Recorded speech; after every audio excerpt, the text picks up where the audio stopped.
Welcome to विद्यालय study point. आज की इस वीडियो में हम डिस्कस करने वाले हैं क्लास 11th का सोशियोलॉजी का पेपर, जिसको हिंदी में आप समाजशास्त्र कहते हैं। बात करें पेपर की, आपके पास 3 घंटे रहेंगे पेपर करने के लिए। 80 नंबर का आपका इस सब्जेक्ट का सोशियोलॉजी का पेपर रहता है। इसके पैटर्न को समझते हैं, किस पैटर्न पे आपका पेपर आएगा। तो टोटल जो है 4 सेक्शंस रहेंगे आपके इस पेपर में। 4 सेक्शन ए, बी, सी और डी। टोटल जो क्वेश्चंस रहेंगे वो 35 क्वेश्चन यानी 35 क्वेश्चंस रहेंगे। और यहाँ पे सेक्शन वाइज बताया हुआ है, जैसे खंड जो आपका का होगा यानी सेक्शन ए होगा, इसके अंदर आपका 1 से 16 तक एमसीक्यू टाइप क्वेश्चंस इसके अंदर रहेंगे। दूसरे सेक्शन की तरफ आए खंड ख की तरफ, तो यहाँ पे 17 से लेकर 25 तक जो आपके क्वेश्चंस रहेंगे वो सभी 2-2 नंबर के होंगे, जिनके आंसर आपको 30 शब्दों से अधिक नहीं देने हैं। सेक्शन सी की तरफ आए तो इसके अंदर 26 से लेकर आपका 32 तक जो है 4-4 नंबर के क्वेश्चंस होंगे, जिसका आंसर आपको 80 शब्दों से ऊपर नहीं देना है। आगे बात करें हम, क्वेश्चन नंबर आपका रहेगा 26 से लेकर जो है यहाँ पे 32, सॉरी यहाँ पे जो है ना एक चीज नोट कर लेना आपको, ये जो है ये नहीं है, ठीक है।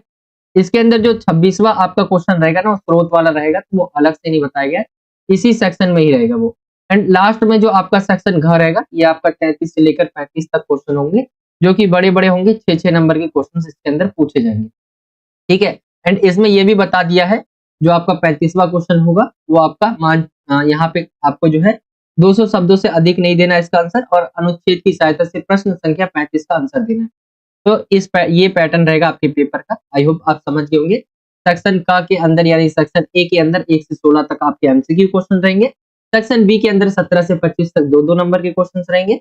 फिर 26 से 32 जो आपका सेक्शन सी रहेगा, एंड 33 से 35 आपका सेक्शन डी रहेगा। तो 4 सेक्शन है, आप यहाँ देख सकते हैं। एंड यहाँ पे नीचे की तरफ इंग्लिश मीडियम में सेम वही जो मैंने आपको बताया, वो इंग्लिश मीडियम में यहाँ पे बताया गया है, ठीक है। तो आपको यहाँ पे देख लेना है।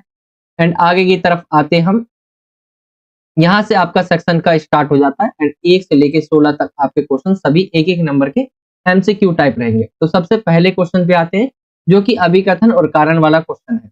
अभिकथन आपका दिया हुआ है, अंग्रेजी कारखानों के मशीनों द्वारा तैयार माल के आवागमन से भारी तादाद में भारतीय दस्तकारों को जो है बर्बाद हो गए।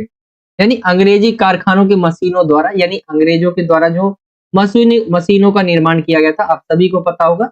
जैसे हम औद्योगिक क्रांति पढ़ते हैं, अगर आपने पढ़ा होगा 11th क्लास में, आपका जो है हिस्ट्री के अंदर है औद्योगिक क्रांति। उस समय क्या है, मशीनों को जो है बनाया जा रहा था। एंड जैसे आज पहले के समय, बहुत उससे पहले जाएंगे तो सारे लोग जो थे, श्रमिक जो थे, वो हाथ से किया काम करते थे। लेकिन अब क्या है, उस समय मशीन आने लगे, तो मशीनों से क्या हो गया, श्रमिक के जो काम है या जो हाथ से काम किए जाने वाले थे, वो मशीनों में आ गए। पूरे काम नहीं, लेकिन बहुत बड़े बड़े काम, जिससे जो भारतीय दस्तकार थे और जो काम किया करते थे, अब क्या है, वो मशीनों द्वारा किया जाने लग गया। इससे क्या हो गया, ये बर्बाद हो गए। तो ये कथन तो सही हो जाएगा। कारण देखिए हम, क्योंकि अत्यधिक विकसित कारखानों में उनको खपत नहीं हो सकती थी, इसी कारण। तो ये इसका सही हो जाएगा। अंग्रेजी जो भी मशीन है, अंग्रेजी उस समय मशीन है इसलिए कहा जा रहा है क्योंकि उन्होंने ही जो है औद्योगिक क्रांति वहीं से हुई थी, तो इसीलिए अंग्रेजी कारखानों की बात हो रही है। बाकी मशीनें आज के समय बहुत बन रही है और भारत के अंदर भी बन रहा है। एंड इससे क्या हो रहा है, जो हमारे ऐसे रोजगार थे लोगों के पास जो हाथ से काम किया करते थे, दस्तकार थे, ठीक है, वो सब किस में आ गए, अब एक तरह से मशीन की तरफ आ गए। और मशीनों का यूज जो है ना, अमीर वर्ग ही कर पाता, क्योंकि मशीनों का कॉस्ट हो गया, ये सारी चीजें जो है मिला ले हम, तो जो हाथ से बनाने वाले जो लोग थे, काम करते थे, एक तरह से उनकी सही में बर्बाद हो गई जिंदगी, ठीक है। तो ये इसका राइट आंसर आ जाएगा ऑप्शन। अगर हम देखें, अभिकथन और कारण दोनों ही सही है, और सही व्याख्या भी। तो अभिकथन ए तथा आर, जो कारण आर है, दोनों सही है, तथा कारण आर अभिकथन ए की सही व्याख्या है। ऑप्शन जो ए है वो इसका राइट आंसर आ जाएगा। इसी को अगर आप इंग्लिश में देखें, a large number of Indian जो है artisans were ruined by the arrival of machines made goods from English factories. Reason यहाँ पे दिया हुआ है, because they could not be consumed in highly developed factories. तो ये आपका राइट आंसर हो जाएगा, ऑप्शन ए सही हो जाएगा। अगले क्वेश्चन की तरफ आते हैं। अगला क्वेश्चन दूसरा पूछा गया है, बातचीत की एक प्रक्रिया जो हमें मानव समाज में भाग लेने के लिए आवश्यक कौशल विकसित करने में सक्षम बनाती है, उसे क्या कहते हैं। आप सभी जानते होंगे कि बातचीत जो है, हम एक व्यक्ति जो है दूसरे व्यक्ति से जब बात करता है, एंड धीरे धीरे क्या है, बातचीत ही बोल के ही हम समाज के अंदर भाग लेते हैं। जैसे चुनाव होता है, तो चुनाव में भी हम अपनी राय रखते हैं, तो एक तरह से क्या है कि हम समाज के अंदर भाग ले रहे हैं, ठीक है, मानव समाज में भाग लेता है बातचीत के जरिए। आपको बताना है कि ये जो कौशल है विकसित करने में जो सक्षम बनाती है, इसको कहते क्या है? सामाजिक व्यवहार, सामाजिक संपर्क, सामाजिकरण या संस्कृति। इसका राइट आंसर आ जाएगा ऑप्शन सी, सामाजिकरण। इसे सामाजिकरण कहते हैं जब व्यक्ति जो है बातचीत के जरिए समाज के अंदर भाग लेता है। तो ये आपका आ जाएगा ऑप्शन सी। इंग्लिश मीडियम में देखिए, a process of interaction with enables us to develop the necessary skill to participate in human society is called. तो यहाँ पे सोशलाइजेशन, ऑप्शन सी इसका राइट आंसर आ जाएगा। अगले क्वेश्चन की तरफ चले। अगला क्वेश्चन थर्ड है, प्रकार्यवाद का मानना है कि सामाजिक संस्थाएं किसके प्रत्युत्तर में उत्पन्न होती है, यानी क्या कारण है जिसकी वजह से सामाजिक संस्थाएं उत्पन्न होती है, बनती है। आप कई सारी संस्थाएं जानते होंगे जिसके अंदर समाज क्या करता है, एक संस्था बना लेता है एंड वो जो है कार्य करती है किसी पर्टिकुलर, मान लेते हैं कि ऐसी संस्था है, जैसे यहाँ पे ग्रुप है, जैसे एक गांव है, इसके अंदर जो है बहुत सारे ग्रुप हैं। तो ये अब ग्रुप क्या है, कोई ग्रुप जाकर जो है कोई एक संस्था बना लिया कि हमारा काम क्या है, पूरी साफ सफाई देखना गांव की। तो यहाँ की एक तरह से जो है ये ग्रुप बन गया है, ग्रुप का कोई उद्देश्य है, ठीक है। तो ये किसके कारण में उत्पन्न होती है, क्या कारण है सामाजिक संस्थाएं उत्पन्न होने का? लोगों के बीच संघर्ष रहता है, भेदभाव, समाज की जरूरतें, समाज में असमानता। तो समाज में जब जरूरतें पड़ती है ना, तभी समाज जो है संस्थाएं बनाता है। तो सामाजिक संस्थाएं किसके प्रत्युत्तर में, यानी क्या कारण रहता है जिस कारण से बनाई जाती है, उत्पन्न होती है? तो समाज की जरूरतें, ऑप्शन सी इसका राइट आंसर आ जाएगा। अगले क्वेश्चन की तरफ चले। अगला, इसी को अगर आप इंग्लिश मीडियम में देखें, functionalism believes that social institutions arise in response to needs of the society. Option C इसका राइट आंसर आ जाएगा। फोर्थ क्वेश्चन की तरफ चलते हैं। फोर्थ क्वेश्चन है, जिस व्यवस्था में समाज ब्राह्मण, क्षत्रिय, वैश्य और शूद्रों में विभाजित था उसे क्या कहा जाता था? तो पहले के समय क्या था, वर्ण व्यवस्था थी हमारे यहाँ पे, जिसके अंदर समाज 4 भागों में डिवाइड था। ब्राह्मण जो सबसे ऊपर रहता था, क्षत्रिय फिर सेकंड नंबर पे, ये फर्स्ट नंबर था, सेकंड पे क्षत्रिय, तीसरे पे वैश्य और चौथे पे शूद्र। इस तरह बटा जाता था। एंड पहले के समय ये जो व्यवस्था थी ये जन पर आधारित थी, यानी जिसमें ब्राह्मण के घर में पैदा हुआ बच्चा है वो ब्राह्मण होगा, क्षत्रिय के घर में पैदा हुआ क्षत्रिय होगा, वैश्य के घर में हुआ है तो वैश्य, और शूद्र के घर में अगर बच्चा जन्मा है तो वो शूद्र में ही जाएगा। तो ये जो व्यवस्था थी, आपको बताना है कि इसे कहा क्या जाता था, वर्ण प्रणाली, क्लास सिस्टम, स्थिति या जातीय व्यवस्था। तो ये आपकी जो थी वो वर्ण व्यवस्था या वर्ण प्रणाली, ऑप्शन ए इसका राइट आंसर आ जाएगा। ठीक है, वर्ण व्यवस्था इसे कहते थे। आपने हिस्ट्री के अंदर अगर आप 12th में जाएंगे तो वहां आप इसको डिटेल में पढ़ेंगे। इंग्लिश मीडियम देखिए, the system in which the society was divided into, जो है ब्राह्मण, क्षत्रिय, वैश्य एंड शूद्र वॉज कॉल्ड। तो यहाँ पे ऑप्शन ए वर्ण सिस्टम जो है इसका राइट आंसर आ जाएगा। पांचवें क्वेश्चन की तरफ चलते हैं। पांचवा क्वेश्चन है, आर्थिक आदान प्रदान पर आधारित आर्थिक उद्यम की एक प्रणाली के रूप में जाना जाता है, जिसमें आर्थिक आदान प्रदान कहने का मतलब है कि इसमें हम क्या करते हैं, या तो हम पैसे का आयात निर्यात करते हैं, यानी पैसे का हम एक जगह से दूसरी जगह भेजते हैं, या हम उसके अंदर सामान को, ठीक है, एक जगह से दूसरी जगह भेजते हैं। इस पर आधारित आर्थिक उद्यम की एक प्रणाली के रूप में जाना जाता है। पूंजीवादी, औद्योगिकरण, आधुनिकीकरण या पश्चिमीकरण। तो पूंजीवाद है जिसके अंदर राइट आंसर इसका ऑप्शन ए आ जाएगा। देखिए, कई तरह की विचारधाराएं रहती है, या एक तरह से आर्थिक विकास के कई स्तर रहते हैं, जैसे पूंजीवाद, साम्यवाद, ठीक है। तो पूंजीवाद ये क्या है, ये पश्चिमी देशों का मतलब रहता है कि अमेरिका, फ्रांस, ब्रिटेन, इन सब ने अपना रखा है पूंजीवाद। पूंजीवाद ये कहता है योग्यता के आधार पर लोग जो है विकसित होंगे, यानी विकास करेंगे, जिसकी ज्यादा योग्यता रहेगी वो ज्यादा विकास करेगा। लेकिन समाजवाद कहता है, समाजवाद जैसे आप देखेंगे तो ये रसिया और जो अमेरिका की एक तरह से जो युद्ध हुआ था ना पहले, जो स्टार्ट हुआ था कोल्ड वॉर, तो इसमें पूंजीवाद और साम्यवाद भी एक पॉइंट बन के आता है। इनके बीच जो है इस विचारधारा को लेकर भी टकराव था, तो जिसके अंदर पूंजीवाद और समाजवाद आता है। इसका राइट आंसर ऑप्शन ए आ जाएगा। आर्थिक आदान प्रदान पर आधारित आर्थिक उद्यम की एक प्रणाली के रूप में जाना जाता है, वो है पूंजीवाद। इंग्लिश मीडियम में देखिए, a system of economic enterprise based on economic exchange is known as, जो है कैपिटलिज्म। ऑप्शन ए इसका राइट आंसर आ जाएगा। छठे क्वेश्चन की तरफ आते हैं। छठा क्वेश्चन पूछा गया है, आधुनिक समाजों की एक विशेषता है। तो आज के समय के जो समाज है उसके बारे में बोला गया कि इसकी विशेषता क्या है।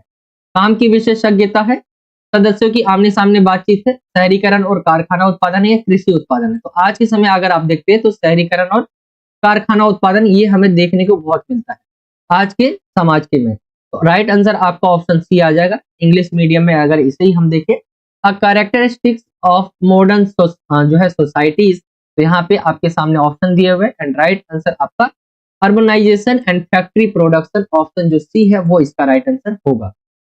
सातवें क्वेश्चन की तरफ आते हैं। सातवां क्वेश्चन है समाज शास्त्र के अभ्युदय में, या अभ्युदय का मतलब रहता है जो है जन्म लेने में, ठीक है, में 3 क्रांतिकारी परिवर्तनों का एक महत्वपूर्ण हाथ है। समाज शास्त्र जो आपका सब्जेक्ट निकल कर आया है, इसमें कहा जा रहा है 3 क्रांतिकारी परिवर्तनों का एक जो है महत्वपूर्ण हाथ है। कौन कौन सा है आपके सामने ये दिए हुए हैं, इसमें से आपको बताना है। जैसे ज्ञानोदय, फ्रांसीसी क्रांति, औद्योगिक क्रांति, ज्ञानोदय, फ्रांसीसी क्रांति, रूसी क्रांति, ज्ञानोदय, रूसी क्रांति, संचार क्रांति, ज्ञानोदय, रूसी क्रांति, औद्योगिक क्रांति। अगर हम देखें समाजशास्त्र जिसकी एक तरह से आप कह सकते हो उत्पन्न हुआ है या जन्म लिया है सब्जेक्ट ने, इसमें देखिए अगर इसके राइट आंसर को हम, तो ये आपका ज्ञानोदय, फ्रांसीसी क्रांति और औद्योगिक क्रांति, इनके महत्वपूर्ण हाथ है इसमें। तो राइट आंसर आपका ऑप्शन का होगा इसमें।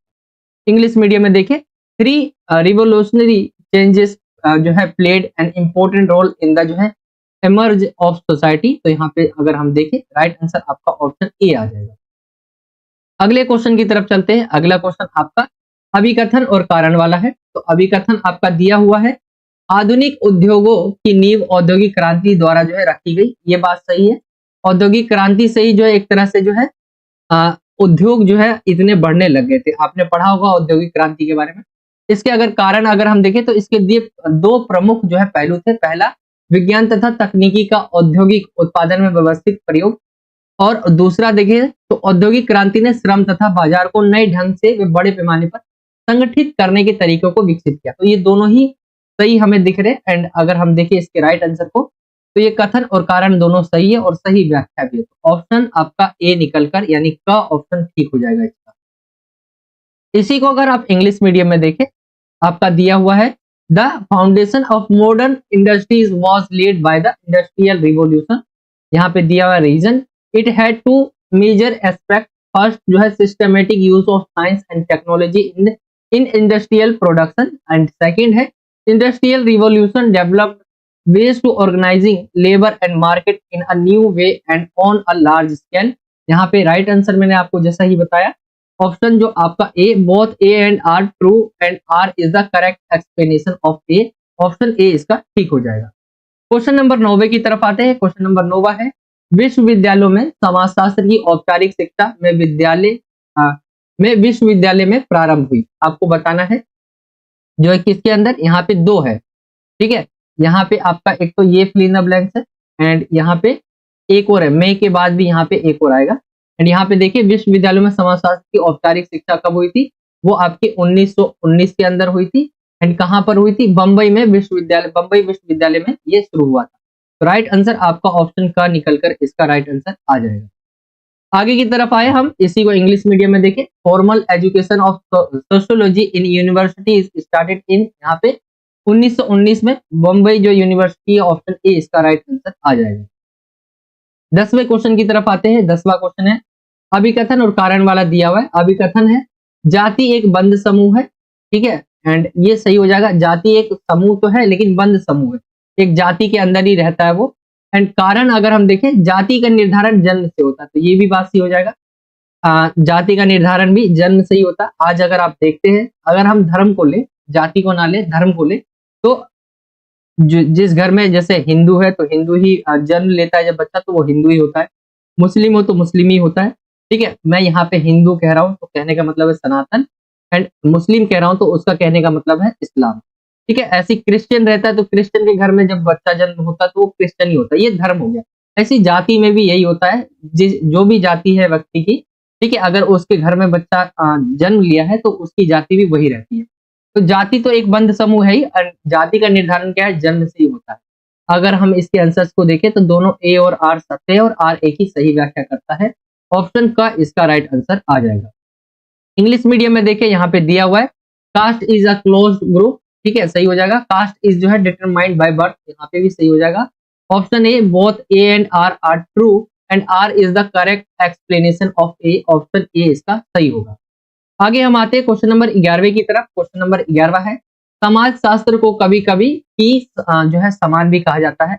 यहाँ पे ये आएगा, समान भी कहा जाता है किसके? क्रांति युग के, ज्ञान के युग के, परिश्रम के युग के, अंधकार के युग के। तो कभी कभी क्या है, समाजशास्त्र को क्रांति के युग के समान भी कहा जाता है। ऑप्शन का इसका सही होगा 11वें का। तो ये आपका राइट आंसर आ गया। इंग्लिश मीडियम में देखिए, sociology is some time called the honour of, यहाँ पे age of revolution, option A इसका राइट आंसर आ जाएगा। 12वें क्वेश्चन की तरफ आए तो 12वां आपका अभिकथन और कारण वाला है। तो अभिकथन क्या दिया हुआ है? 17वीं शताब्दी के उत्तरार्ध में 18वीं शताब्दी में पश्चिमी यूरोप में संसार के बारे में सोचने विचारने के बिल्कुल नए व मौलिक दृष्टिकोण का जन्म हुआ। ये बात सही हो जाएगा। अगर कारण हम देखें, आधुनिक उद्योगों की नींव औद्योगिक क्रांति के द्वारा रखी गई, ठीक है, एंड जिसकी शुरुआत ब्रिटेन में 18वीं शताब्दी के उत्तरार्ध या 19वीं शताब्दी के प्रारंभ में हुई। ये भी बात सही हो जाएगी अगर हम इसके राइट आंसर को देखें। ये दोनों ही सही है अपनी जगह, बट यहाँ पे देखिए 17वीं शताब्दी के उत्तरार्ध में 18वीं शताब्दी के में पश्चिमी यूरोप में जो है संसार के बारे में सोचने विचारने के बिल्कुल नए व मौलिक दृष्टिकोण का जन्म हुआ। तो ये बात सही हो जाएगी।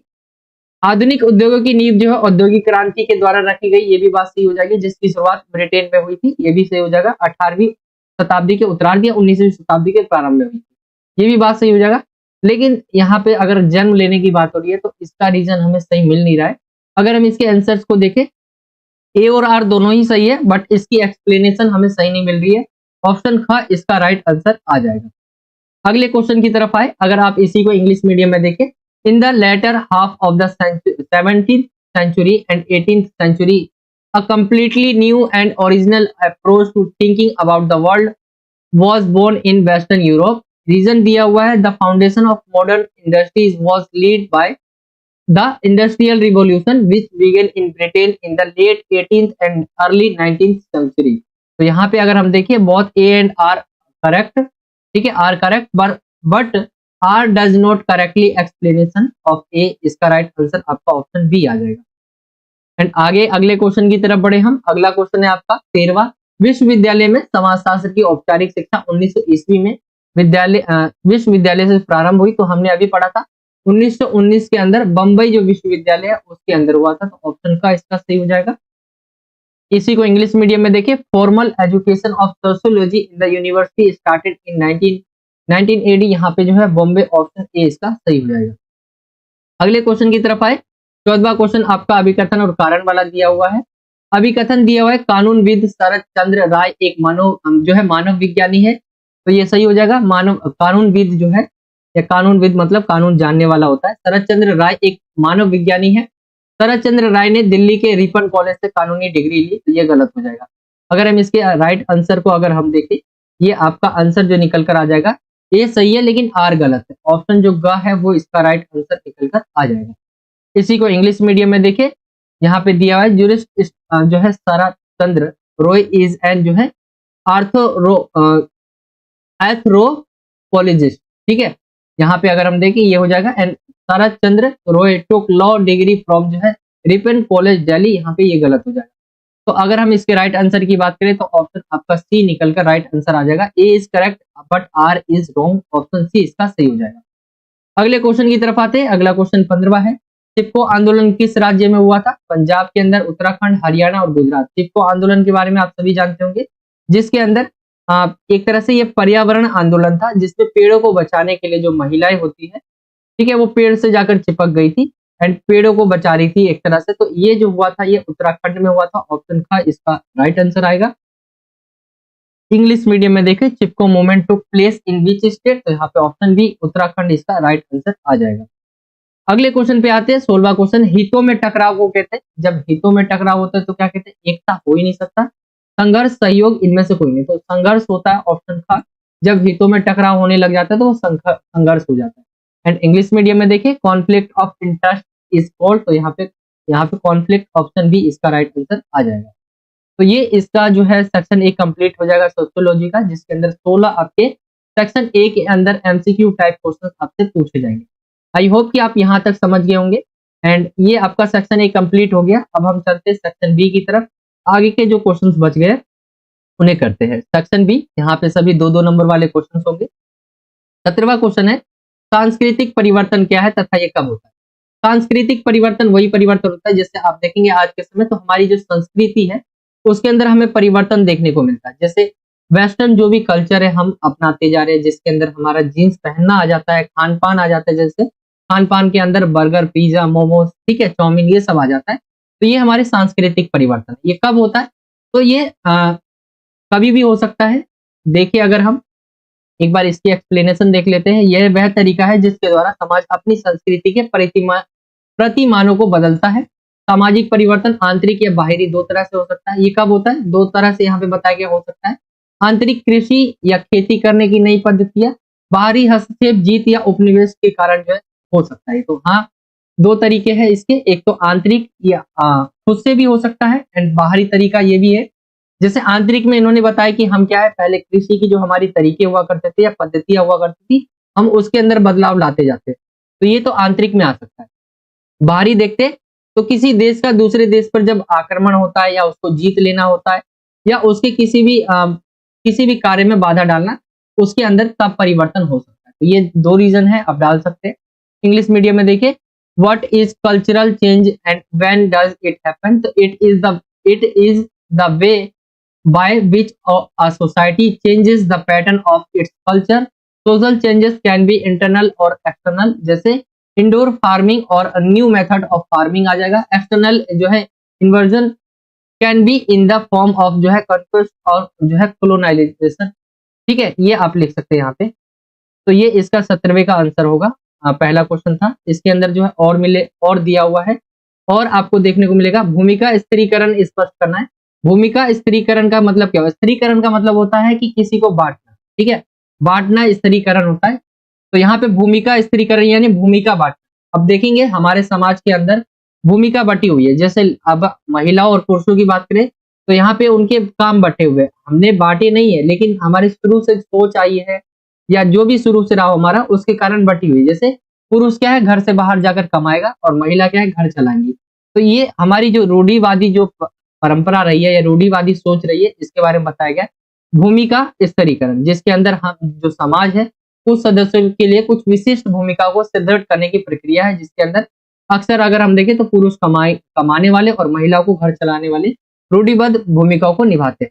तो ये इसके अंदर आप लिख सकते हैं भूमिका स्तरीकरण, यानी काम को बांटना, और काम को ऐसे नहीं बांटना हमारी पहले से चली आ रही जो रूढ़िवादी सोच है उससे। एक्सप्लेन द जो है स्टेबिलाईजेशन, यहाँ पे बोला गया है स्टेबिलाईजेशन, यहाँ पे आंसर से it is the process of reinforcing certain roles of for certain members of society. Example, often man play the जो है stereotypical role of earning and जो है women running the household. ये आप इसके अंदर इंग्लिश मीडियम में लिख सकते हैं। 18वें क्वेश्चन की तरफ आते हैं। 18वां क्वेश्चन है सामाजिक समूह और अर्ध समूह में अंतर बताएं। सामाजिक समूह क्या होते हैं? दो या दो से अधिक लोगों का समूह, जिसके अंदर क्या होता है, बातचीत होता है, उसके अंदर कुछ समानताएं देखने को मिलती है हमें, एंड एकता की भावना रहती है। तो ये होता है सामाजिक समूह। अर्ध समूह क्या होता है? अर्ध समूह तो होता है, बस उसके अंदर क्या है, असमानता का भाव, जो समानता का जो भाव होता है वो रहता नहीं है, ठीक है, एंड एकता की भावना भी नहीं रहती है। एंड अगर हम देखें ये जो है इनका जो अस्तित्व रहता है, या यहाँ के जो सदस्य होते हैं एक दूसरे से वो अनजान भी होते हैं, एंड उनके उद्देश्य भी आप कहेंगे तो एक जैसे नहीं होते, उनके उद्देश्य भी, उसके अंदर भी असमानता देखने को मिलती है। सामाजिक वर्ग, स्थिति समूह, आयु, लिंग समूह, भीड़ आदि को अर्ध समूह के उदाहरण के रूप में हम देख सकते हैं। तो ये इसका आंसर आ जाएगा। इंग्लिश मीडियम में देखिए आप यहाँ पे social group and half group, जिसको क्वासी ग्रुप आप कह सकते हैं, ये आपका दिया हुआ है इंग्लिश मीडियम में।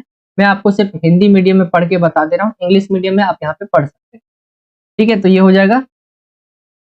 आगे हम आते हैं क्वेश्चन नंबर 19वीं की तरफ। 19वां है वर्ग के आधार पर स्तरीकरण। जैसे कि मैंने बोला स्तरीकरण का मतलब होता है बांटना। स्तरीकरण से आप क्या समझते हैं? तो स्तरीकरण वर्ग के आधार पर बात हो रही है। वर्ग कौन से वर्ग की बात हो रही है? यहाँ पे वर्ग जो है आपके जो सोशल बेस्ड जो वर्ग होते हैं, जैसे स्किल बेस्ड आप कह सकते हैं। यहाँ पे वर्ग के आधार पर स्तरीकरण जो होता है वो जन्म पर आधारित नहीं होता, बल्कि कार्य, योग्यता, कुशलता, शिक्षा, विज्ञान आदि पर आधारित होता है। जैसे टीचिंग आपका हो गया, तो ये क्या है, ये वर्ग के आधार पर शिक्षा आप कह सकते हैं, टीचर कह सकते हैं, जिससे आपके सब्जेक्ट बटे हुए हैं, ठीक है। तो ये जन्म के आधार पर नहीं होता, बल्कि आपकी योग्यता के आधार पर होता है। तो ये ऐसे ही ये भी होता है। वर्ग के द्वारा सबके लिए जो वर्ग के द्वार है वो सबके लिए खुले रहते हैं। आप देखते होंगे अगर आप 10th के बाद साइंस लेते, कॉमर्स लेते, आर्ट्स लेते तो आपके लिए खुले रहते हैं, आप जो चाहे ले सकते हैं। व्यक्ति अपने वर्ग को बदल सकता है और प्रयास करने पर सामाजिक स्तरीकरण में ऊंचा स्थान प्राप्त कर सकता है। तो ये है वर्ग के बारे में। वर्ग को अगर देखें तो ये जन्म के आधार पर नहीं होता, बल्कि आपकी जो है कार्य योग्यता, कुशलता, शिक्षा, विज्ञान आदि के ऊपर निर्भर करता है। इंग्लिश मीडियम में देखिए, what do you understand bye जो है stratification on the basis of class. तो यहाँ पे आप पढ़ सकते हैं, यहाँ पे किस पे बेस होता है, ये बर्थ पे बेस नहीं होता, बल्कि वर्क और ability, skill based on education, science, इसके ऊपर डिपेंड करता है। आप इन्हें पढ़ सकते हैं पूरा। इसी के अंदर और दिया हुआ है, पशु समाज से आप क्या समझते हैं। तो पशु समाज मतलब आप जानते होंगे, आप कहते होंगे आप कैसी पशुओं जैसी बात कर रहे हैं, या पशु समाज है पूरा का पूरा ऐसा समाज जो पशुओं के बारे में आप जानते होंगे। उनकी विशेषता क्या रहती है कि वो उनको पेट भरने से मतलब रहता है, ना बोलने की, सोचने की, समझने शक्ति रहती है उनके पास, उनकी कोई संस्कृति नहीं रहती, कोई सभ्यता नहीं रहती। ठीक है, तो यहाँ पे आप यही लिख सकते हैं, बोलने, सोचने, समझने की शक्ति नहीं होती है, संस्कृति नहीं होती है, स्वयं के व्यक्त करने के लिए भाषा नहीं होती, और वर्तमान में वो जीता है, यानी उसका पेट भर गया तो बस वो खुश है उतने में। तो ये पशु समाज के बारे में है। एंड इंग्लिश मीडियम में इसी को देखिए, what do you understand by animal society. There is no power of speak, think, understand, culture does not exist, language does not exist to express itself currently won. ठीक है, तो ये इसके right answer होंगे। अगले क्वेश्चन की तरफ आते हैं। अगला क्वेश्चन है आपका 20वां, पूंजीवादी व्यवस्था क्या है। पूंजीवादी व्यवस्था, जिसमें मैंने आपको बताया था कि इसमें जो होता है पूंजी का ही व्यापार होता है एक तरह से। ठीक है, इसमें जो है अधिक लाभ के लिए ये व्यवस्था अपनाई जाती है। किसी भी जैसे हमारे देश ने क्या अपना रखा है, हमारे देश ने मिक्सचर अपना रखा है, जिसके अंदर पूंजीवाद और समाजवाद। जहां हमें पूंजीवाद की व्यवस्था की जरूरत पड़ती है, हमने वहां पे पूंजीवाद लिया है, जहां पे समाजवाद तो वहां पे समाजवाद। जैसे यहाँ पे बताया हुआ है, बाजार विनिमय के आधार पर आर्थिक उद्यम की एक प्रणाली। पूंजी किसी भी परिसंपत्ति को संदर्भित करती है जिसमें पैसा, संपत्ति, मशीन शामिल है, जिसका उपयोग बिक्री के लिए, वस्तुओं का उत्पादन करने या लाभ प्राप्त करने के लिए जो है कि आशा के बाजार में निवेश करने के लिए किया जा सकता है। ये संपत्ति निजी स्वामित्व और उत्पादन के साधनों पर निर्भर करती है। तो ये इसका राइट आंसर होगा। इंग्लिश मीडियम में देख सकते हैं, कैपिटलिज्म जो है सिस्टम आपको डिस्क्राइब करना है, तो ये इंग्लिश मीडियम में यहाँ पे कुछ इस तरह से हो जाएगा इसका आंसर। अगले क्वेश्चन की तरफ आए तो अगला क्वेश्चन है, बाह्य समूह की विशेषता बतानी। तो एक होता है अंतर समूह, ठीक है, एक होता है बाह्य समूह। तो बाह्य समूह के अंदर जो है हम भावना का अभाव रहता है, यानी एकता की भावना का अभाव रहता है, संबंधों के अंदर दूरी रहती है, त्याग और सहानुभूति का औपचारिक ढोंग रहता है, एंड सुख और दुख का बाहरी रूप रहता है। तो ये आप कह सकते हैं बाह्य समूह। एंड इसी को इंग्लिश मीडियम में देखें, आउट ग्रुप। तो यहाँ पे there is lack of we feeling, यानी एकता जो है, यूनिटी की कमी रहती है इसके अंदर, लैक ऑफ यूनिटी रहता है। डिस्टेंस इन रिलेशनशिप ऑफ जो है सैक्रिफाइस एंड जो है सिंपैथी, फॉर्मल जो है प्रीटेंस, एंड यहाँ पे और पॉइंट आप डाल सकते हैं, ये दिखावा रहता है। तो ये इसका आंसर हो जाएगा 21वें का। 21वें के अंदर भी और है दिया हुआ, समवयस्क समूह से आप क्या समझते हैं। तो यह एक प्रकार का प्राथमिक समूह जो सामान्यतः समान आयु के व्यक्तियों के बीच अथवा समान व्यवसाय के लोगों के बीच बनता है। तो समवयस्क समूह आप जो है, एक तो सेम एज के लोगों के ग्रुप आप कह सकते हैं, या सेम जो है काम करने वाले ग्रुप। ठीक है, जैसे कोई घड़ी बनाता है तो उनका सिर्फ घड़ी का जो है शॉप है, एंड उनका ग्रुप हो गया। जैसे आप ऐसा देखते होंगे, बैटरी रिक्शा हो गया, ऑटो रिक्शा हो गया, तो आप देखते होंगे इनके बीच जो है एक एकता रहती है। कोई भी अगर इनको आंदोलन करना हो, ठीक है, तो ये एक साथ आते हैं निकलकर। तो आप कह सकते हैं समवयस्क समूह वो होते हैं जिसके अंदर एज हो गया और कार्य हो गया, इन लोगों के बीच जो है एकता रहती है, या लोगों के बीच बनता है। What do you understand bye Pir group. तो यहाँ पे इंग्लिश मीडियम में आप पढ़ सकते हैं, it is a type of primary group which is usually formed between people of similar age और पीपल ऑफ कॉमन जो है ऑक्यूपेशन। तो ये तब बनता है।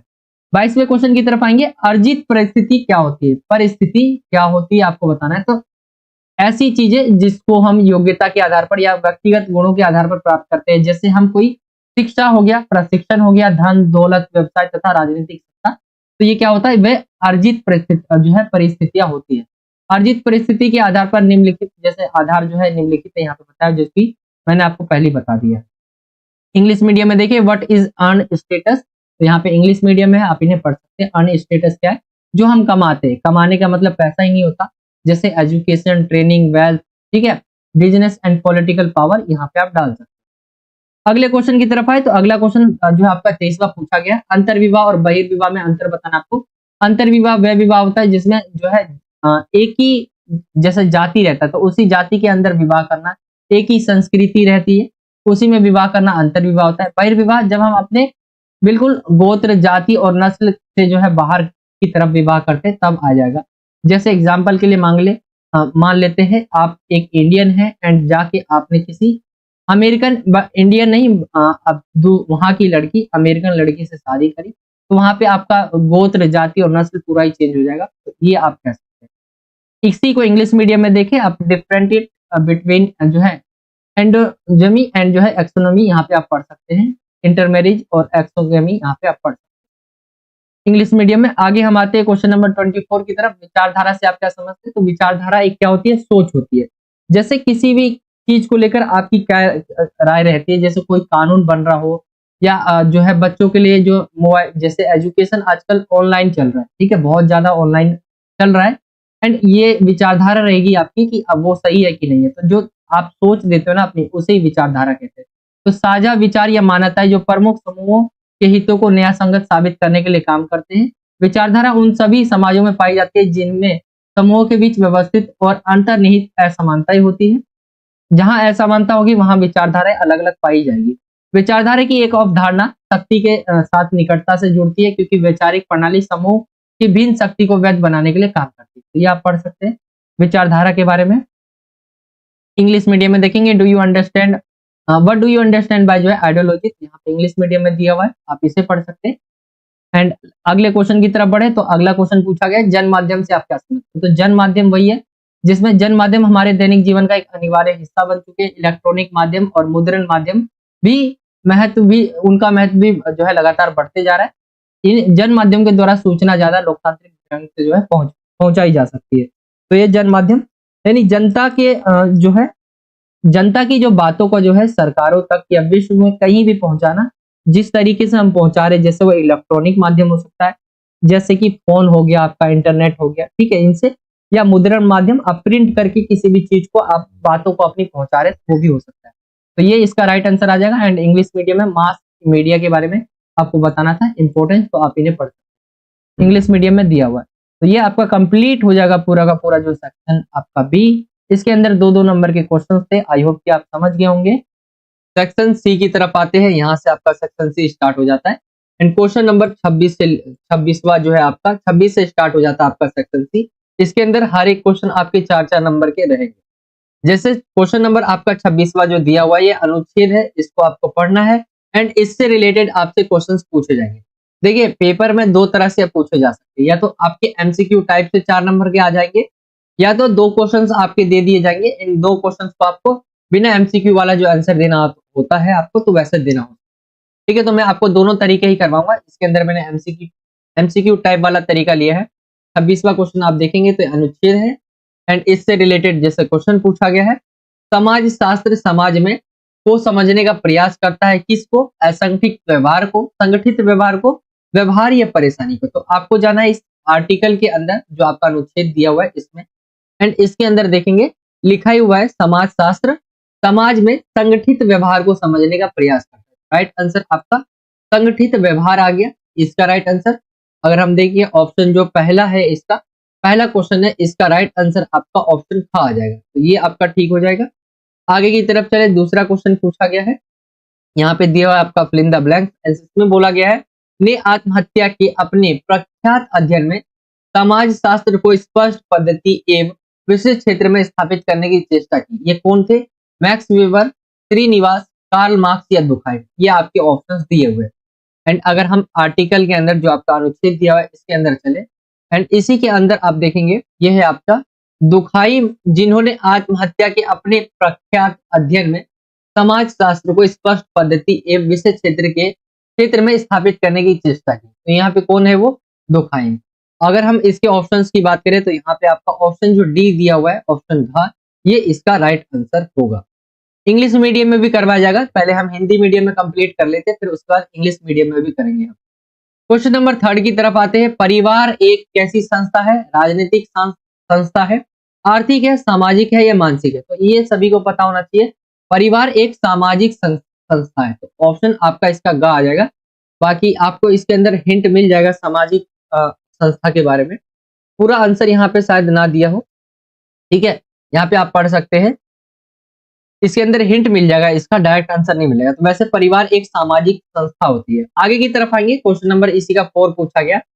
प्रख्यात का अर्थ पूछा गया। प्रख्यात मतलब आप सभी जानते होंगे, ये व्यक्ति बहुत प्रख्यात है, मतलब प्रसिद्ध है, ठीक है। तो ये आपके सामने ऑप्शन है, सुंदर, अति प्रसिद्ध, अधिक और कम।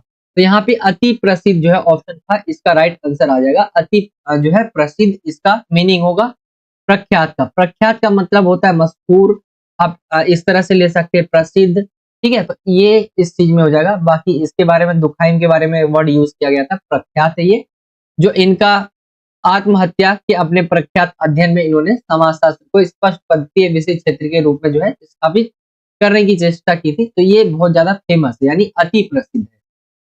तो ये कंप्लीट हो जाएगा आपका 26वां क्वेश्चन हिंदी मीडियम में।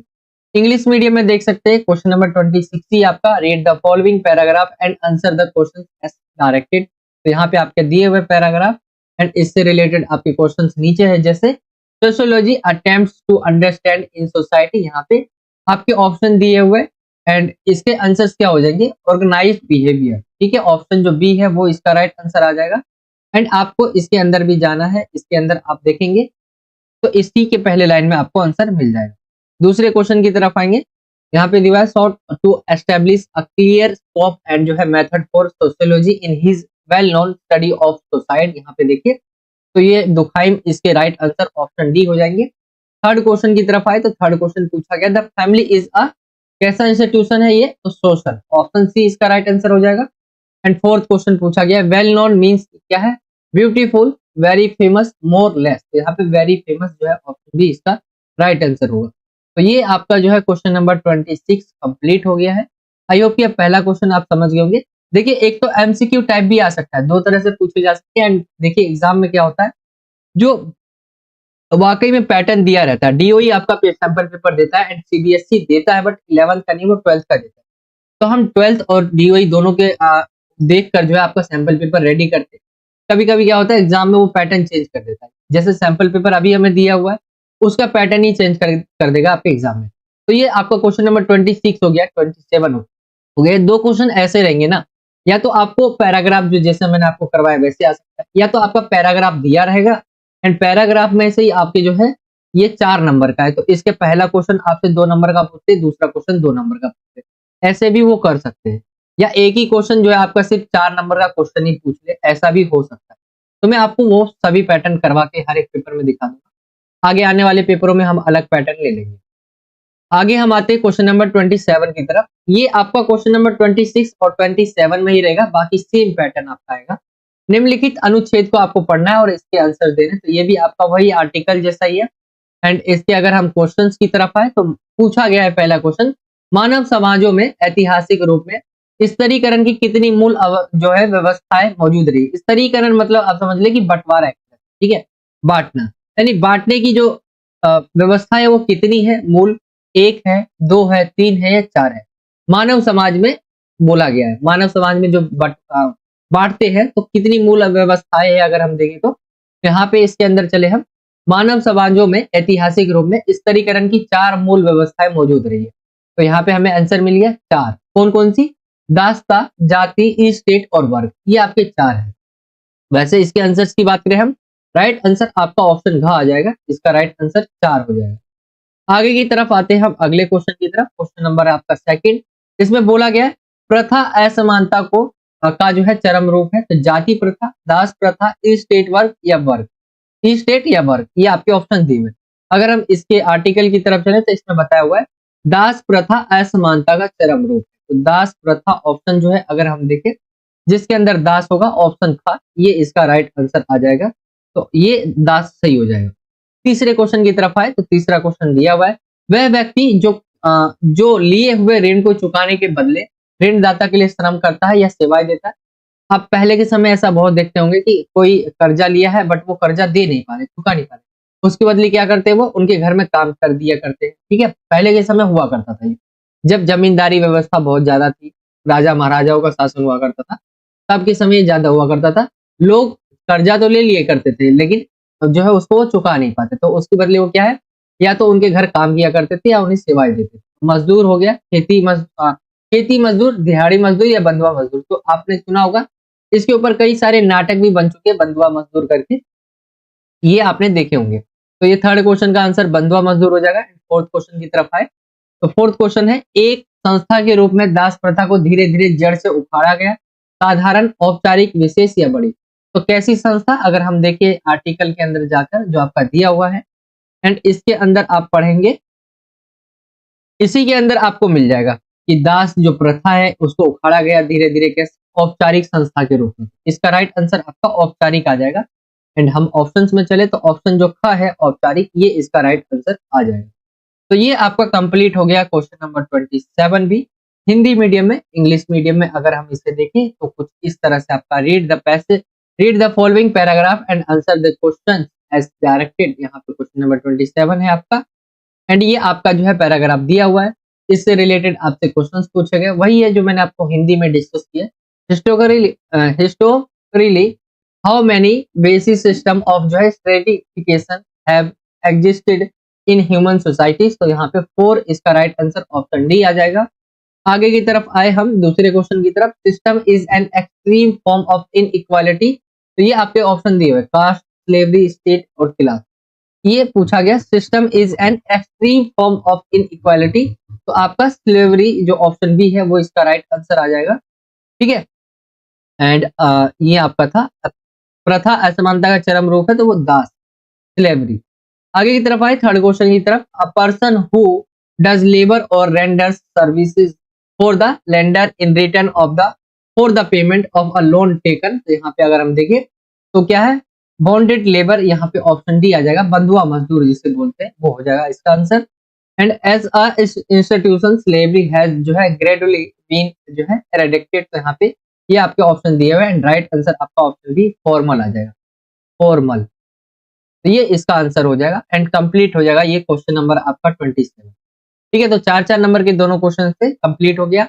अब अगले क्वेश्चन की तरफ आते हैं। अगला क्वेश्चन है 28, सामंती व्यवस्था के बारे में पूछा गया। सामंती व्यवस्था की प्रणाली जो थी उसकी व्याख्या करना है। तो ये सामंती यूरोप में एक प्रणाली थी। ये व्यवसाय के अनुसार एक पद क्रम था, 3 वर्ग, कुलीन वर्ग और पादरी जिसका वर्ग था। अंतिम मुख्य रूप से पेशेवर और मध्यम श्रेणी के लोग थे इसके अंदर। प्रत्येक वर्ग ने अपने स्वयं के प्रतिनिधियों को चुना और किसानों और मजदूरों के पास वोट का अधिकार नहीं था। ये सामंती व्यवस्था प्रणाली थी। आप इसकी विशेषताएं पढ़े होंगे अपनी किताब में, तो ये आप डाल सकते हैं। ठीक है, इसी को इंग्लिश मीडियम में देखिए, explain the system of federal system. तो it was a system of federal in federal Europe. यहाँ पे इट वाज अ जो है heredity according to occupations. The 3 classes were the nobility, the clergy and the third class. The last were mainly professional and जो है middle class people. Each class elected its own जो है representative. Peasant and laborers did not have the right to vote. तो ये इसके अंदर आप लिखेंगे। ठीक है, ये आपका हो जाएगा क्वेश्चन नंबर 28। इसके अंदर आपको अथवा देखने को मिलेगा, एंड अथवे में पूछा गया यानी और आप या अथवा के लिए। इसमें बोला गया है बृहद परंपरा और लघु परंपरा में अंतर बताना है। तो बृहद परंपरा है क्या, तो एक व्यक्ति है रॉबर्ट रेडीफील्ड, उनके अनुसार कहा जाता है कि बृहद परंपरा का क्या तात्पर्य है, ऐसे उच्च बौद्धिक प्रयास है जिनका जन्म बाहर से होता है, इनका सृजन चेतन रूप से विद्यालय एवं दिव्यालय में होता है। तो ये आपका आ जाएगा, मतलब एक तरह से जिनका जन्म बाहर से होता है, इनका सृजन चेतन रूप से विद्यालय और दिवालय में होता है। लघु परंपरा कौन सी है, तो लघु परंपरा ऐसी परंपरा है जिसमें मानसिक प्रभाव से जितना उद्गम यानी स्थानीय संस्कृति में अपने आप होता है। इनको इस समाज में लोक परंपरा के नाम से जानते हैं। तो एक तो आप देखेंगे, आप बृहद परंपरा वो होती है जो हम जाके कहीं बाहर सीखते हैं, जैसे हम स्कूल के अंदर, ठीक है, आप यहाँ पे विद्यालय या देवालय में जो हम सीखते हैं। लेकिन एक लघु परंपरा होती है जिसमें हम कहीं जाते नहीं है, बल्कि हमें अपने आप ही ज्ञान हो जाता है। जैसे आप देखते होंगे अपने जन्म से जो है, अपने किसी बच्चे का जन्म होता है तो संस्कृति हो जाए, बड़े होते होते हुए सीखने कहीं नहीं जाता, लेकिन वो खुद ही डेवलप हो जाता है। तो ये लघु परंपरा के अंदर आ जाएगा। इंग्लिश मीडियम में देखें डिफरेंटिटी बिटवीन ग्रेट ट्रेडिशन एंड जो है माइनर ट्रेडिशन। तो यहाँ पे ग्रेट के बारे में जैसे इन्होंने बताया है, ग्रेट जो है ट्रेडिशन के बारे में refer to such high intellectual effort which is born from outside These are created constantly in the school and the temple. And यहाँ पे शॉर्ट की बात करें हम ट्रेडिशन की, तो यहाँ पे small tradition refer to such a mental effort effect which have their own origin in the local culture. These are known by the name of folk tradition in the society. तो ये इसका right answer आएगा। Question number 28 आपका complete हो गया है इसका अथवा भी। आगे की तरफ आते हैं, क्वेश्चन नंबर है आपका 29। आधुनिक समाजों की अर्थव्यवस्था की विशेषता आपको बतानी है। आधुनिक समाजों की जो अर्थव्यवस्था उसकी विशेषता, तो आधुनिक समाज के बारे में हमने पहले भी डिस्कस किया था कि आज के समय जो है अर्थव्यवस्था उसके अंदर देखिए तो अत्यधिक जटिल श्रम विभाजन है, कार्य के स्थान में परिवर्तन किया गया, औद्योगिक प्रौद्योगिकी में विकास, पूंजीपति उद्योगपतियों के कारखाने हमें देखने को मिलते हैं आज के समाज में, विशिष्ट कार्य के अनुसार वेतन दिया जाता है, प्रबंधक द्वारा कार्यों का निरीक्षण किया जाता है, श्रमिक की उत्पादकता बढ़ाना और अनुशासन बनाए रखना, परस्पर अर्थव्यवस्था का असीमित विस्तार। तो ये है आज के समय की जो अर्थव्यवस्था है, आधुनिक समाजों की जो अर्थव्यवस्था है उसकी विशेषता है। आज के समय आप डाल सकते हैं बहुत ज्यादा जो है बहुत ज्यादा पूंजीपति जो वर्ग है उसका जो है एक तरह से दबदबा देखने को मिलता है हमें। आज के समय देखें तो वो क्या है, कार्य के अगर हम देखें जो आपको वेतन दिया जाता है, सैलरी दिया जाता है, वो आपके कार्य के ऊपर डिपेंड करता है, आपकी स्किल के ऊपर डिपेंड करता है। ठीक है, आजकल के जो काम है बहुत ज्यादा जटिल अत्यधिक जटिल श्रम विभाजन है। ठीक है, यहाँ पे ये सारी चीजें आप लिख सकते हैं। इसी को आप इंग्लिश में देखिए, characterise the economy of modern societies, तो यहाँ पे आप पढ़ सकते हैं।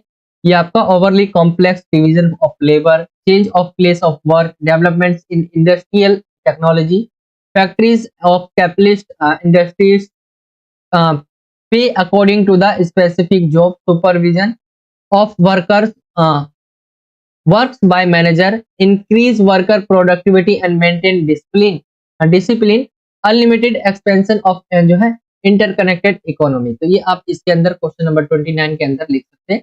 जो इकोनॉमी है मॉडर्न जो जो है सोसाइटीज की इकोनॉमी है उसके बारे में। आगे की तरफ आए हम क्वेश्चन नंबर 30वें की तरफ। 30वां क्वेश्चन पूछा गया सामाजिक नियंत्रण के प्रकारों का वर्णन करना है। तो इसके सामाजिक नियंत्रण के दो प्रकार होते हैं, एक औपचारिक नियंत्रण होता है, एक अनौपचारिक होता है। औपचारिक अगर हम देखें तो जब नियंत्रण के संहिताबद्ध, व्यवस्थित और अन्य औपचारिक साधन प्रयोग किए जाते हैं तो औपचारिक सामाजिक नियंत्रण के रूप में उसे हम जानते हैं। उदाहरण के लिए जैसे कानून, राज्य पुलिस आदि। अपराध की गंभीरता के अनुसार ये दंड साधारण जुर्माने से लेकर मृत्यु दंड हो सकता है। तो यह नियंत्रण जब एक तरह से आप समझ ले कि हमारे कानून के जरिए जो है किए जाते हैं या हमारे ठीक है सरकार के जरिए किए जाते हैं। अनौपचारिक नियंत्रण क्या है, जिसके अंदर कोई सरकार नहीं आता, ना कानून आता है। इसके अंदर क्या आता है, धर्म, प्रथा, परंपरा, रूढ़िवादी जो सोच है हमारी वो सब आती है। एंड ये जब लेकर आती है कोई, तो जैसे ग्रामीण समुदाय में जातीय नियमों का उल्लंघन करने पर हुक्का पानी बंद कर दिया जाता है। ठीक है, तो ये आप देखेंगे इसके अंदर, तो अनौपचारिक नियंत्रण ये हो जाएगा। तो ये आपका आ जाएगा दूसरा। एंड दो प्रकार होते हैं इस नियंत्रण के, औपचारिक, एक अनौपचारिक। औपचारिक आप देखेंगे तो वो कानूनों के जरिए जिसके अंदर राज्य पुलिस इनके द्वारा किया जाता है। एंड अनौपचारिक के अंदर धर्म, प्रथा, परंपरा, रूढ़िवादी जो हमारी सोच है उसके ऊपर किया जाता है। तो ये हो जाएगा। एंड इंग्लिश मीडियम में आप देख सकते हैं describe the type of social control. तो यहाँ पे फॉर्मल होता है, इनफॉर्मल होता है। मैंने आपको दोनों बता दिया, आप यहाँ पे पढ़ सकते हैं। इंग्लिश मीडियम में वही दिया हुआ है, आप इन्हें देख सकते हैं। इनफॉर्मल भी दिया हुआ है। तो ये आपका क्वेश्चन नंबर 20 जो 30 है ये कंप्लीट हो जाएगा। एंड 31 की तरफ हम आते हैं अब आगे। संदर्भ समूह से आप क्या समझते हैं, तो संदर्भ समूह होता क्या है, यहाँ पे देखें एक व्यक्ति या लोगों का कोई समूह जो किसी की तरह दिखने की इच्छा रखते हैं। व्यक्ति या समूह जिनके जीवन शैलियों का यहाँ पे अनुसरण किया जाता है। हम एक संदर्भ में समूह से संबंधित नहीं है, लेकिन हम उस समूह के साथ खुद को पहचानते हैं। संदर्भ समूह संस्कृति, जीवन शैली, आकांक्षा और लक्ष्य, उपलब्धियों के बारे में जानकारी का महत्वपूर्ण स्रोत होता है। तो यानी अगर हम देखें संदर्भ समूह क्या है, एक व्यक्ति, लोगों का कोई समूह जो किसी की तरह देखने की इच्छा रखता हो, वो क्या आ जाएगा संदर्भ समूह के अंदर। बाकी इसकी एक्सप्लेनेशन आगे आप पढ़ सकते हैं। इसी को आप इंग्लिश मीडियम में देखिए, what do you understand by reference group. तो यहाँ पे अ पर्सन और group of people who wish to look like someone. तो ये आपका आ जाएगा। एंड इंडिविजुअल्स और groups whose lifestyles are followed. We do not belong to our reference group but we identify ourselves with that group reference group are an important source of information about culture, life style, experience and goal achievement. तो ये आप points इसके अंदर डाल सकते हैं। Question number 32 की तरफ आते हैं। समाज की प्रमुख विशेषता इसके अंदर पूछी गई है। अगर हम इसके आंसर्स को देखें, समाज अमूर्त है, यानी इसका कोई आकार नहीं है। समाज में समानता और भिन्नता दोनों पाई जाती है। आप देखते होंगे समाज के अंदर पारस्परिक सहयोग और संघर्ष भी होते हैं। आश्रित रहने का नियम, आश्रित रहने का नियम है मतलब एक व्यक्ति जो है कमाता है, अर्न करता है, बाकी जो घर के सदस्य है वो खाते हैं। समाज परिवर्तनशील है, इसके अंदर बदलाव होते रहते हैं समाज के अंदर। तो ये इसकी कुछ विशेषता है, आप इसे एक्सप्लेन करेंगे। एंड क्वेश्चन नंबर 32 को ही हम इंग्लिश मीडियम में देखें। State the main features of society. तो society is abstract, equality and difference in society, mutual cooperation and conflict भी होता है, रोल ऑफ जो है डिपेंडेंसी, सोसाइटी इज चेंजिंग। यहाँ पे ये पॉइंट्स आप एक्सप्लेन करेंगे इंग्लिश मीडियम में। तो ये आपका कंप्लीट हो जाता है सेक्शन जो आपका सी रहेगा, जिसके अंदर सभी क्वेश्चंस आपके 4-4 नंबर वाले थे। ठीक है, आगे की तरफ आए हम, तो अगला जो सेक्शन स्टार्ट हो जाता है आपका सेक्शन डी। एंड इसके अंदर जो क्वेश्चन रहेंगे आपके 6-6 नंबर के रहेंगे। तो 33वें क्वेश्चन की तरफ आते हैं। 33वां क्वेश्चन पूछा गया, समाज शास्त्र की अन्य सामाजिक विज्ञानों के मध्य क्या स्थिति आपको बताना है। तो समाज शास्त्र जो आपका सब्जेक्ट है, उसकी जो अन्य सामाजिक विज्ञान है उसके मध्य क्या स्थिति आपको बताना है। अगर हम देखें सामाजिक, आपका समाज शास्त्र और सामाजिक विज्ञान जो आपके सब्जेक्ट है उसके अंदर देखें तो कई चीजों में हमें समानता और भिन्नता दोनों दिखाई देती है। तो यहाँ पे आप डाल सकते हैं सभी सामाजिक विज्ञान समाजशास्त्र से किसी रूप में संबंधित है, और दूसरी तरफ जो अगर हम देखें दूसरी ओर तो ये भिन्न भी है। इनके आपसी सहयोग के द्वारा ही कई सारे ऐसे क्षेत्र है जिसका अध्ययन हम इनके आपसी सहयोग के कारण ही कर पाते हैं। सभी सामाजिक विज्ञानों का क्षेत्र अलग अलग है, इन सभी का केंद्र बिंदु सामाजिक प्राणी मानव है। समाजशास्त्र एक सहयोगी व्यवस्था का निर्माण करता है और सभी विज्ञानों को एक सामान्य पटल पर ले आता है। इस प्रकार सामाजिक जीवन की जटिलताओं का अध्ययन व विश्लेषण सरलता से संभव है। तो ये आप डालेंगे इसके अंदर कि सामाजिक जो आपका सामाजिक विज्ञान और समाजशास्त्र है, इनके बीच की स्थिति क्या है, इनके मध्य क्या स्थिति है, तो आप बताएंगे इस तरह से। इंग्लिश मीडियम में देखिए इसी क्वेश्चन को, describe the position of sociology among other social science. तो यहाँ पे all social sciences are related in some way to sociology and are also different in another way. यहाँ पे आप पॉइंट देख सकते हैं, ये यहाँ पे इंग्लिश मीडियम में मैं आपको सिर्फ एक पॉइंट पढ़ के दिखा दिया हूँ, बाकी आप पढ़ सकते हैं इंग्लिश मीडियम में सेम वैसा ही है। 34वें क्वेश्चन की तरफ आएंगे। 34वां क्वेश्चन है श्रम विभाजन क्या है तथा इसकी विशेषता आपको बतानी है। तो श्रम विभाजन क्या होता है, जिसके अंदर हम काम को बंटवारा कर देते हैं। जैसे सभी समाजों में श्रम विभाजन कुछ जो है प्राथमिकता रूप है, इसमें कार्यों की विशेषज्ञता शामिल है। विभिन्न व्यवसायों को एक उत्पादन प्रणाली के भीतर ही संयुक्त किया जाता है। औद्योगिकरण के विकास के साथ साथ श्रम का विभाजन किसी प्रकार के उत्पादन प्रणाली की तुलना में अधिक जटिल होता है। आधुनिक दुनिया में श्रम विभाजन का रूप अंतर्राष्ट्रीय है। लिंग को समाज के बुनियादी सिद्धांत के रूप में देखा जाता है। व्यवहार के बारे में सामाजिक अपेक्षाएं प्रत्येक लिंग के सदस्यों के लिए उचित मानी जाती है।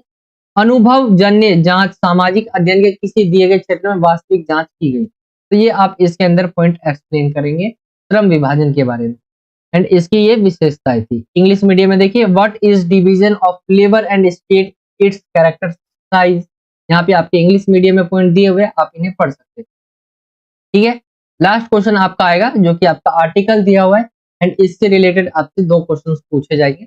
जैसे ये आपका आर्टिकल दिया हुआ है, आप इन्हें पढ़ सकते हैं। अनुच्छेद या पैराग्राफ आप इसे कह सकते हैं। इसके अंदर पूछा गया शक्ति से आप क्या समझते हैं, एंड शक्ति का प्रयोग आप किस प्रकार अपने आसपास होते हुए देखते हैं। तो शक्ति है क्या सबसे पहले, और शक्ति का प्रयोग कैसे देखते हैं आप होते हुए। तो राजनीतिक संस्थाओं का सरोकार समाज में शक्ति के बंटवारे से है। सामाजिक संस्थाओं को समझने में 2 संकल्पनाएं बहुत महत्वपूर्ण है, शक्ति और सत्ता। शक्ति व्यक्तियों के या समूहों द्वारा दूसरे के विरोध करने के बावजूद अपनी इच्छा पूरी करने की योग्यता। इसका अभिप्राय है कि जिनके पास शक्ति होती है वे ऐसा करते हैं क्योंकि दूसरे के पास शक्ति ही नहीं होती। तो ये आप एक्सप्लेन कर सकते हैं शक्ति के बारे में, एंड शक्ति का यूज होते हुए आप कैसे देखते हैं, तो वो आप बता सकते हैं कि किस तरह से एक गरीब वर्ग के ऊपर आप जो है अमीर वर्ग जो है अपनी शक्ति का प्रयोग कर सकते हैं। एग्जाम्पल देकर आप बता सकते हैं इसके अंदर। बाकी आप इस पूरे पैराग्राफ को पढ़ेंगे तो इसके अंदर आपको आंसर ही मिल जाएगा, तो आप इन्हें पढ़ सकते हैं। ठीक है, तो ये आपका कंप्लीट हो जाएगा। एंड ये 6 नंबर का है, तो 3 नंबर का एक है एंड 3 नंबर का एक है, ये आपको एक्सप्लेन करना है। ये हो जाएगा कंप्लीट क्वेश्चन नंबर 35। एंड इसी को आप इंग्लिश मीडियम में देखिए तो कुछ इस तरह से है। And what do you understand by power and how do you see the power being used around you, ये आपको एक्सप्लेन करना है। तो ये आपका पूरा पेपर कंप्लीट हो जाएगा एंड पार्ट 2 भी कंप्लीट हो जाएगा आपका सोशियोलॉजी का। हमने पेपर 1 कंप्लीट कर लिया है। पार्ट 1 अगर आपको देखना हो तो उसका लिंक आपको डिस्क्रिप्शन में मिल जाएगा, वहां हमने सेक्शन ए और बी डिस्कस किया था। बाकी ये था आज का वीडियो। वीडियो कैसा लगा आप कमेंट करके बताइए। वीडियो को लाइक करेंगे तो और मैं सोचूंगा इसके पेपर्स लाने के लिए। अगर आप लाइक करते हैं तो हमारा मोटिवेशन बढ़ता है, इससे हम सोचते हैं बच्चे जो है चाहते हैं और वीडियोस के लिए, तो आप बता सकते हैं लाइक करके वीडियो को कि और पेपर सोशियोलॉजी के लेकर आए कि ना आए। बाकी चैनल पे अगर आप नए हैं तो नीचे आपको सब्सक्राइब का बटन मिल दिख जाएगा, वहां पे आपको क्लिक करना है, बेल के आइकन को ऑल पे सेलेक्ट कर लेना है। इससे जब भी मैं कोई नई वीडियो डालूंगा तो आप तक नोटिफिकेशन पहुंच जाया करेगा। बाकी यही था आज का वीडियो। चलिए मिलता हूं आपसे अगली और एक्साइटिंग वीडियो में।